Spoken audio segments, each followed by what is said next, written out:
The initial steps with your research are just as you would do it for any other research project that you have in the US or other countries. You always start with yourself.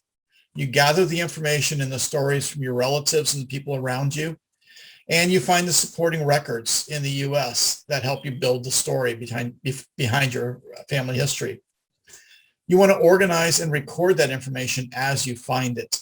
So make sure that you're putting it into an order that makes it easy for you to follow as you move forward.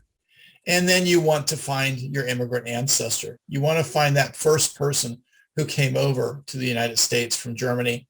And then once you find that, then build upon that and move your research into the German records. What kind of records can you use to find your German immigrant ancestors? The ones I tend to like to use first are the death certificates. You might know when your German immigrant ancestor died.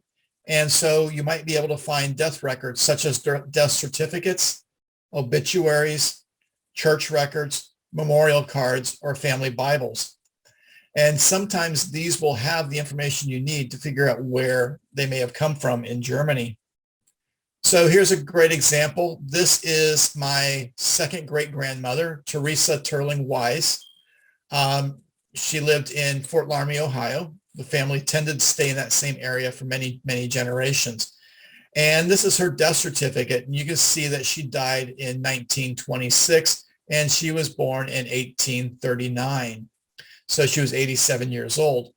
And if you look towards the lower left-hand corner, it says her birthplace was Germany. Her father was William Turling, and her mother was Mary Godker, both of Germany.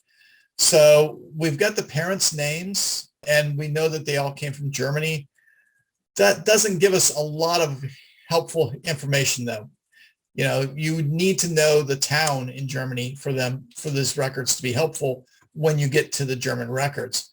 But this confirms the fact that she was born in Germany, and we now have her parents' names to work off of. So then, knowing her death date from the death certificate, I was able to go through the historical newspaper archives for the area, and I was able to find her obituary. And you see it says Mrs. Wise was a daughter of Mr. and Mrs. William Turling, and she was born in Glandorf, Germany on January 26, 1839. She came to America when she was 16 years of age, and the family lived in Fort Laramie for the rest of their time there. This obituary gives me, again, a confirmation of her father's name, William Turling, and the birth location, Glandorf, Germany, and also her birth date, January 26, 1839. It also tells us that she immigrated when she was 16 years old. So that means we're going to be looking for immigration records somewhere around 1855. And as it states here, she's lived in Fort Laramie all of her life since she came to the United States. So we'll keep searching for records in this immediate area. You also see that in the middle, it says that she was married in 1859 and that her husband died March 16th, 1902. So you get some more information about the family. Now, this is a good obituary. It has the right information.